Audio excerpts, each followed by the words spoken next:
मुलांनो, कालच्या व्हिडिओमध्ये आपण ॲडिशन कसं करायचं हे बघितलेलं आहे. पण आता आपल्याला बघायचं आहे ॲडिशन विथ कॅरिंग ओव्हर. म्हणजे अगोदरच्या ह्याच्यामध्ये आपल्याला कॅरी ओव्हर करायची गरज नव्हती, जो आपण अगोदर एक्सरसाइज सॉल्व केली त्याच्यामध्ये. आता इथे तुम्हाला कॅरी ओव्हर करून कसं ॲडिशन सॉल्व करायचं आहे हे दाखवलेलं आहे. इथे त्यांनी एक एक्झाम्पल सॉल्व करून दाखवलेलं आहे. ते कसं करायची ते मेथड दिलेली आहे आपल्याला. तर त्याच्यानुसार आपल्याला इथे सेकंड एक्झाम्पल सॉल्व करायला दिलेलं आहे. तर ह्या एक्झाम्पलमध्ये काय लिहिलं आहे, a trader sold rice 212, 386 and 259 kilogram in 3 days respectively. Then how many kilograms of rice did she sell in total? म्हणजे 3 days त्यांनी राईस सेल केलेला आहे, तो तिथे दिलेला आहे किती सेल केलं आहे ते. आणि त्यांनी 3 दिवस मिळून एकत्र 3 डेजमध्ये एकत्र किती राईस सेल केलेला आहे ते तुम्हाला इथे करायला सांगितलेलं आहे. The trader sold a total of, आता आपल्याला ॲडिशन करायचं आणि टोटल ऑफच्या ठिकाणी आपल्याला किती किलोग्राम ते लिहायचं आहे. तर आता इथं आपल्याला दिलेल्या नंबरची ॲडिशन करायची आहे. 2 + 6 + 9. म्हणजे इथे युनिट प्लेस आहे. कधी पण आपण ॲडिशन करत असताना किंवा सबस्ट्रॅक्शन करत असताना पहिला युनिट प्लेस सॉल्व करायचं, मग 10 प्लेस आणि नंतर 100 प्लेस सॉल्व करायचं. म्हणजे तुम्हाला पाठीमागून युनिटकडून सॉल्व करत यायचं आहे, 100कडून सॉल्व करत जायचं नाही. बरीच मुलं काय करतात, इकडून सॉल्व करत जातात, त्यामुळे आन्सर तुमचा चुकीचा होऊ शकतो. तर युनिट पहिला सॉल्व करायचं, मग 10 आणि 100. ओके, तर आपण युनिट प्लेस पहिला सॉल्व करायचं आहे. 2 + 6 किती होतात, 8 होतात. 8 + 9 किती होतात, 17. तर तुम्ही करून बघा, मग तुमच्या लक्षात येईल ते 17 येणार आहे. 1 + 1 किती होणार, 2. 2 + 8 10. 10 + 5 15. म्हणजे इथे येणार आहे 5 कॅरी ओव्हर 1. जो आपल्याला 15 येतो त्यातला 1 जो असतो, जो 10 प्लेस तो कॅरी ओव्हर करायचा असतो. 1 + 2 3. 3 + 3 6. 6 + 2 8. म्हणजे आन्सर किती येणार आहे, 857. म्हणजे त्यांनी 3 डेजमध्ये किती किलोग्रॅम राईस सेल केलेला आहे, तर 857 kilogram of rice there 3 days, असं आपल्याला आन्सर इथे लिहायचं आहे. ओके, तसंच आपल्याला नेक्स्ट पेजवरती एक्सरसाइज दिलेली आहे कॅरी ओव्हर टाईपमध्ये, ते आपण आता सॉल्व करणार आहोत. आता इथे दिलेलं आहे एक्सरसाइजमधले पहिला ॲडिशनचाच सम आहे. तर इथे आपल्याला काय करायचं आहे, ॲडिशन करायचे आहे. 8 + 5. जर तुम्हाला असं येत नसेल डायरेक्ट, तुम्हाला 8 + 5 किती हे जर समजत नसेल तर इथे 8 लाईन्स काढायचे. 1 2 3 4 5 6 7 8. ओके, हे 5 आहे, 5 लाईन्स काढायचे. 1 2 3 4 5. आणि मग हे सगळे एकत्र काउंट करायचे. 1 2 3 4 5 6 7 8 9 10 11 12 13. किती झाले टोटल, 13 झाले. आता 13 आपण कसं लिहितो, असं लिहितो. तर हा जो काय 10 प्लेस असतो तो इथे लिहायचा असतो, आणि हा जो 1 प्लेस असतो हा कॅरी ओव्हर करायचा असतो सेकंड आपल्या कॉलममध्ये. ओके, आता हे ॲडिशन करताना काय करायचं आहे, 1 + 7. जर तुम्हाला तसं येत नसेल तर तेवढे लाईन्स काढायचे. ते 1, इथे 7 आणि इथे 4, आणि ते सगळे काउंट करायचे. 1 + 7 किती होतात, 8. 8 + 4 किती होतात, 12. 12 मधला 2 इथे लिहायचा आहे, आणि 1 जो असतो तो कॅरी ओव्हर करायचा पुढच्या आपल्या प्लेसमध्ये. ओके, 1 + 4 किती होणार आहे, 5. 5 + 3 किती होतात, 8. अशा पद्धतीनं आपण सॉल्व करायचं आहे. ओके, नेक्स्ट बघूया. ओके, सेकंड बघूया. 276 + 508. 6 + 8 किती होतात, 6 + 8 7 14. 14 मधला 4 इथे लिहायचा आहे, कॅरी ओव्हर 1 करायचं आहे. 1 + 7 + 0. आता 1 + 7 किती होतात, 8. 8 + 0, कोणत्याही संख्येमध्ये 0 ॲड केला की काय होतं, तीच संख्या येते. म्हणजे इथे काय येणार आहे, 8. आणि 2 + 5 7. तसंच इथे आपल्याला करायचं आहे. 5 + 7 12 होतात. 12 मधला 2 आपण इथे लिहिला, कॅरी ओव्हर 1 केला. 1 + 5 6. 6 + 6 12. पुन्हा 12 आलं, पुन्हा इथे 2 लिहायचं आहे, कॅरी ओव्हर 1 करायचं आहे. 1 + 4 5. 5 + 2 किती होतात, 7. म्हणजे आन्सर किती येणार आहे, 722. तसंच आपल्याला इथे आता 3 डिजिट नंबर, 3 नंबर्स दिलेले आहेत. काही नंबर 3 डिजिट आहेत, काही 2 डिजिट आहेत, काही 1 डिजिट आहे. तर त्यानुसार आपल्याला ॲडिशन करायचे आहे. 2 + 7 किती होतात, 9. 9 + 6 किती होतात, 15. म्हणून इथं 5 लिहायचं आहे, आणि 1 जो असतो तो कॅरी ओव्हर करायचा आहे. 1 + 3 किती होतात, 4. 4 + 5 9. आता इथे ओन्ली 6 आहे, खाली कोणताच नंबर आहे म्हणजे हा 6 आपल्याला असाच लिहायचा असतो. ओके, नेक्स्ट 7 + 4 किती होतात? 7 + 4 11. 11 + 5 किती होतात? 16. 16 मधला 6 इथे लिहायचा आहे, 1 कॅरी ओव्हर करायचा आहे. इथे आहे 1 + 2 किती होतात? 3. 3 + 6 किती होतात? 9 आणि 9 + 9 18. म्हणजे इथे 8 लिहायचं आहे, 1 कॅरी ओव्हर करायचं आहे. 1 + 3 4 होतात. 4 + 2 6 म्हणजे आन्सर येणार आहे 686. तसंच नेक्स्ट आपल्याला सॉल्व करायचं आहे. 8 + 9 किती होतात? 17. 17 मध्ये 5 ॲड केले तर किती होणार आहेत? 17 मध्ये 5 ॲड केल्यानंतर 23 होतात. मग इथं 3 लिहायचं आहे आणि आता कॅरी ओव्हर काय करायचं आहे? 2. 23 मधला 2 जो असतो तो कॅरी ओव्हर करायचा. 3 जो असतो तो ह्या कॉलममध्ये लिहायचा. आता 2 + 7 किती होतात? 9 आणि 9 + 6 15. म्हणून इथं येणार आहे 5 कॅरी ओव्हर 1. 1 + 4 5. 5 + 2 7 आणि 7 + 1 8. बरोबर, म्हणजे इथे काय येणार आहे? 8 येणार आहे. अशा पद्धतीने आपले ॲडिशनचे 6 सम जे दिलेले होते ते सॉल्व करून झालेले आहेत. आता आपल्याला दिलेला आहे word problem. Solve the following examples. म्हणजे काय दिलेलं आहे? तिथे वर्ड प्रॉब्लेम दिलेले आहेत आणि हे वर्ड प्रॉब्लेम आपल्याला सॉल्व करायचे आहेत. काय दिलेलं आहे बघूया. First problem. There were 381 books in a library. Subhash donated 51 books to the library. Then how many books are there in the library now? म्हणजे काय सांगितलेलं आहे? लायब्ररीमध्ये ऑलरेडी 381 बुक्स होते आणि सुभाषने काय केले? अजून डोनेट केले 51 बुक्स त्या लायब्ररीला. तर आता लायब्ररीमध्ये किती बुक झाले असतील असं तुम्हाला विचारले. म्हणजे इथे काय करायचे आहे? ॲडिशन करायचे आहे. चला तर आपण करूया. आपल्या टेक्स्टबुकमध्ये हे सम सॉल्व करायसाठी जागा दिलेला नाही आहे, म्हणून आपण हे नोटबुकमध्ये करत आहोत. तुम्ही सुद्धा तुमच्या नोटबुकमध्ये क्लिअर करायचं आहे. आता आपल्याला पहिला लिहून घ्यायचं आहे 100, टेन्स आणि युनिट्स. ओके, आणि आपल्याला दिलेले नंबर जे आहेत ते ज्या त्या कॉलममध्ये फिलअप करून घ्यायचे आहेत. पहिले लायब्ररीमध्ये किती बुक्स होते? 381 बुक्स त्यांच्याकडे होते. ओके, आता सुभाषने डोनेट किती केलेले आहेत? 51. म्हणजे काय? 5 हा 10 प्लेसला येणार आहे आणि युनिट प्लेसला काय येणार आहे? 1 येणार आहे. आता यांची करायची आपल्याला ॲडिशन. 1 + 1 किती होतात? 2 होतात. 8 + 5 किती होतात? 8 मध्ये 5 ॲड केले तर किती होणार आहे? 13. म्हणून इथे 3 लिहायचं आहे आणि कॅरी ओव्हर 1 करायचं आहे. 1 + 3 4. म्हणजे किती बुक्स राहिले? There are 432 books in the library now. असं आपल्याला इनवर्डमध्ये फायनल आन्सर लिहायचा आहे. ओके, नेक्स्ट क्वेश्चन आपल्याला दिलेला आहे. इथे बुकमध्ये पण दिलेला आहे आपल्याला.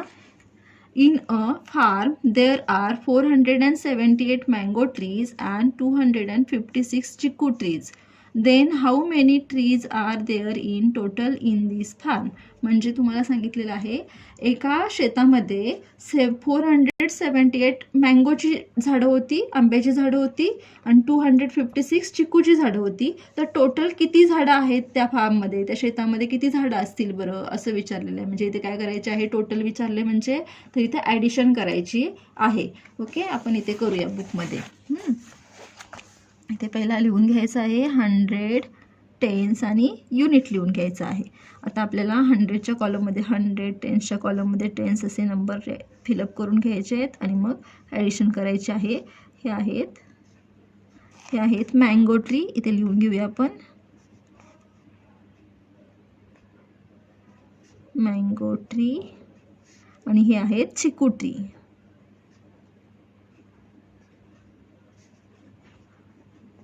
आणि इथे आपल्याला टोटल लिहायचे आहेत. Total trees.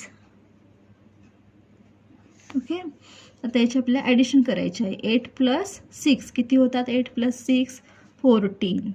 14 मधला 4 इथे लिहायचा आहे, कॅरी ओव्हर 1 करायचा आहे. 1 + 7 8. 8 + 5 13. 3 इथे लिहायचं आहे, 1 कॅरी ओव्हर करायचा आहे. 1 + 4 किती होतात? 5 होतात. 5 + 2 7. म्हणजे किती असणार आहे टोटल ट्रीज? 734. याचं फायनल आन्सर कसं लिहायचं मी दाखवते.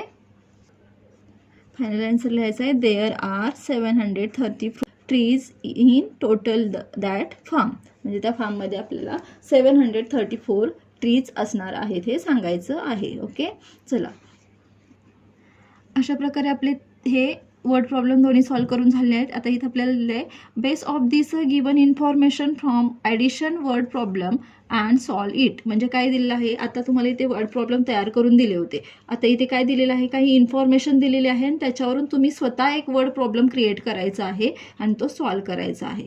ओके, तर इथे काय दिलेलं आहे इन्फॉर्मेशन, वर्कर्स 352, न्यू वर्कर्स 187 असे आपल्याला इन्फॉर्मेशन दिले. त्याच्यावरून एक्झाम्पल आपल्याला स्वतः तयार करायचं आहे, क्रिएट करायचं आहे.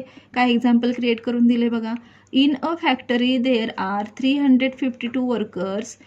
If 187 new workers are required then that will be the total number of workers in this factory. म्हणजे अगोदर फॅक्टरीमध्ये किती होते, 352 वर्कर्स होते. आता त्याच्यानंतर न्यू वर्कर्स किती घेतले, 187. तर आता फॅक्टरीमध्ये टोटल वर्कर किती झाले असतील, असं हा क्वेश्चन आपण तयार केलेला आहे, इथे तयार करून दिलेला आहे. तो आपल्याला इथे सॉल्व करायचा आहे. अशा पद्धतीने आपण मांडणी करून घेतली. टोटल वर्कर्स किती होते, तर 352. न्यू वर्कर किती आहेत, 187. टोटल वर्कर्स किती आहेत हे आपल्याला आता काढायचं आहे. मग आपण काय करणार आहे, तर आपण आता करणार आहे 2 + 7 किती होतात, 2 + 7 9, 5 + 8 किती होतात, 13. 13 मधला 3 इथे लिहायचा आहे, 1 कॅरी ओव्हर करायचा आहे. 1 + 3 4, 4 + 1 5. म्हणजे टोटल वर्कर्स किती आहेत, 539. मग इथे आपल्याला लिहायचं आहे total 539 workers will be in the factory. म्हणजे टोटल वर्कर्स किती आहेत, 539. अशाच पद्धतीने आपल्याला एक्सरसाइज दिलेली आहे पुढे. From the given information from examples and solve. म्हणजे तुम्हाला काही इन्फॉर्मेशन दिलेली आहे आणि त्याच्यावरून तुम्हाला काय करायचं आहे, तर एक एक्झाम्पल रेडी करायचं आहे आणि ते सोडवून सुद्धा दाखवायचं आहे. तर आता इथे पण आपल्याला जागा दिलेली नाही आहे सॉल्व करायला, त्यामुळे आपल्याला काय करावं लागणार आहे, हे सम आपल्याला नोटबुकमध्ये सॉल्व करावं लागणार आहे. चला आपण करूया. तर इथे बघा इन्फॉर्मेशन काय दिलेली आहे. In a basket mangoes 35, guavas 48 and chikoos 24 अशी आपल्याला इन्फॉर्मेशन दिलेली आहे. तुम्ही पण बुकमध्ये ती इन्फॉर्मेशन पहिला लिहून घ्यायची आहे आणि मग नंतर एक्झाम्पल आपण स्वतः क्रिएट करायचं आहे. मी इथे एक्झाम्पल्स क्रिएट करून दाखवलेलं आहे तुम्हाला. अ फ्रूट बास्केट कंट 35 mangoes, 48 guavas and 24 chicus. How many total fruits are there in the basket? म्हणजे इथे सांगितलेलं आहे की एका बास्केटमध्ये 35 मँगोज होते, 48 गावाज होते आणि 24 चिकूज होते. तर टोटल फ्रूट्स किती आहेत बास्केटमध्ये असं आपल्याला सांगितलेलं आहे. आता आपण हे एक्झाम्पल रेडी करून घेतलं आहे, ते एक्झाम्पल आपल्याला इथे सॉल्व करायचं आहे. पहिला आपण लिहून घेऊया 100 टेन्स युनिट. ओके, आता आपल्याला दिलेले इन्फॉर्मेशन ह्याच्यात नोट करून घ्यायचं आहे. तर आता आपल्याला इथं 2 डिजिट नंबरच दिले आहेत. मँगोज किती आहेत, 35 आहेत. म्हणजे इथं आपल्याला युनिट आणि टेन्समध्येच ते फक्त लिहायचे आहेत. म्हणून नंबर्स लिहिताना आधी त्यांचे डिजिट्स बघायचे किती आहेत ते, नाही तर तुम्ही इथून लिहिलं तर तुमचं सम चुकू शकतं. ओके, तर त्याच्यानंतर दिलेलं आहे गावाज किती आहेत, 48 आहेत आणि त्याच्यानंतर चिकू जे आहेत ते किती आहेत, 24 आहेत. इथे लिहून घ्यायचं आहे. इथे आहेत, हे काय आहेत, मँगो आहेत म्हणून ते मँगोज लिहिणार आहे आपण. हे काय आहेत, तर हे गावा आहेत, गावाज. आणि इथे आहेत हे चिकू आहेत, चिकूज. आता आपल्याला इथे काय लिहायचं आहे, total fruit. Okay, total fruits लिहायचं आहे. तर आता ही आपण काय करायचे आहे, टोटल करायचे आहे.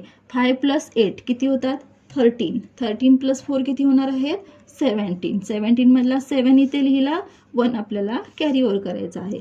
1 + 3 किती होतात, 4. 4 + 4 8 आणि 8 + 2 किती होतात, तर 10 होतात. 10 मधला 0 इथे लिहायचा आहे, हा 1 कॅरी ओव्हर करायचा आहे आणि हाच 1 आपल्याला इथे पुढे लिहायचा आहे. ओके, म्हणजे टोटल फ्रूट्स किती आहेत, 107. म्हणून फायनल आन्सर आपल्याला लिहायचा आहे 107 total fruits are there in the basket. असं आपल्याला फायनल आन्सर सुद्धा लिहायचा आहे. आता आपल्याला दुसरा क्वेश्चन दिलेला आहे. तुम्ही पण हे सम हवं तर लिहून घेऊ शकता तुमच्या नोटबुकमध्ये. दुसरा क्वेश्चन दिलेला आहे. इन्फॉर्मेशन काय दिलेलं आहे? Clothes price of shirt 399, piece of pants 499. ह्याच्यावरून आपल्याला क्वेश्चन तयार करायचा आहे, एक्झाम्पल तयार करायचं आहे. आपण इथे एक्झाम्पल केले. Raj broke a shirt from a 399 rupees and pants for 499 rupees. What is the total cost of the clothes? म्हणजे राजनी एका दुकानामधून शर्ट खरेदी केलेला आहे, त्याची किंमत आहे 399 आणि पॅन्ट खरेदी केलेली आहे, त्याची किंमत आहे 499 रुपीज. आता दोन्ही मिळून किती झाले, त्याला किती रुपये पे करावे लागले हे आपल्याला सांगितलेलं आहे काढायला. मग आपण इथे लिहून घेऊया. पहिला 100, टेन्स आणि युनिट. आपल्याला शर्टची प्राइस किती दिलेली आहे? 399 आणि पॅन्टची प्राइस किती आहे? 499. यांची करायची आपल्याला ॲडिशन. तर काय करा, इथे लिहून घ्यायचं. ही प्राइस कसली आहे? तर हे आहे शर्टची प्राइस, म्हणून लिहायचं आहे इथे शर्ट. इथे लिहायचं आहे पॅन्ट आणि इथे लिहायचं आहे टोटल कॉस्ट. ओके. आता आपल्याला काय करायचं? ॲडिशन करायचे आहे. 9 + 9 किती होतात? 18. 18 मधला 1 इथे लिहिला, 8 इथे लिहिला आणि 1 कॅरीवर केला. 1 + 9 10, 10 + 9 19. इथे 9 लिहिला, पुन्हा 1 कॅरीवर. 1 + 3 4, 4 + 4 8. म्हणजे किती रुपये त्याला पे करावे लागले टोटल? 898. याचा फायनल आन्सर कसं लिहायचा आपण बघूया. फायनल आन्सर लिहायचा आहे 898 rupees total cost of the cloth. अशा पद्धतीने आपल्याला फायनल आन्सर लिहायचा आहे. थर्ड क्वेश्चन आहे, त्याच्यामध्ये इन्फॉर्मेशन दिलेली आहे आपल्याला. In a school 3rd standard has 134 student, 4th standard has 143 students, 5th standard has 139 student. अशी इन्फॉर्मेशन दिली आहे. त्याच्यावरून आपण एक्झाम्पल्स रेडी केलेलं आहे.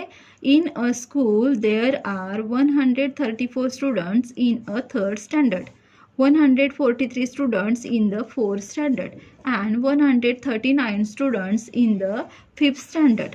What is the total number students in these there 3 standard? म्हणजे टोटल 3 स्टँडर्डमध्ये किती विद्यार्थी आहेत असं विचारलेलं आहे. तर आपल्याला इथे लिहून घ्यायचं आहे 100, टेन्स, युनिट. आता आपल्याला पहिल्यांदा काय दिलेलं आहे? तर 3rd स्टँडर्डमध्ये किती विद्यार्थी आहेत? किती आहेत? 134. हे विद्यार्थी कोणते आहेत? तर 3rd स्टँडर्डचे. मग इथे लिहायचं 3rd स्टँडर्ड.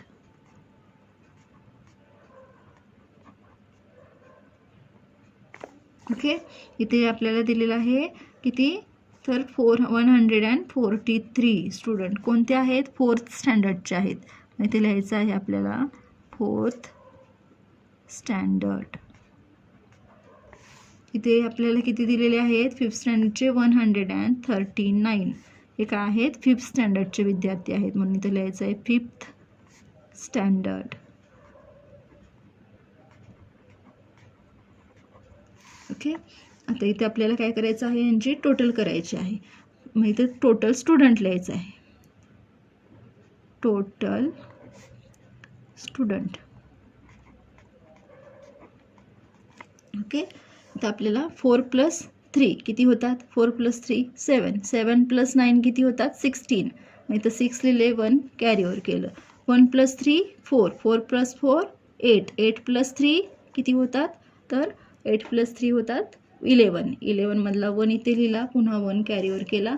1 + 1 2, 2 + 1 3, 3 + 1 4. म्हणजे टोटल विद्यार्थी किती आहेत? 416 टोटल स्टुडंट्स आहेत. मग इथे फायनल आन्सर लिहायचा आहे 416 total number of student in their 3 standard. अशा पद्धतीनं आपलं हा एक्सरसाइज कंप्लीट झालेला आहे. याच्यानंतर आपल्याला सबस्ट्रॅक्शन बघायचं आहे, ते आपण नेक्स्ट व्हिडिओमध्ये पाहणार आहोत.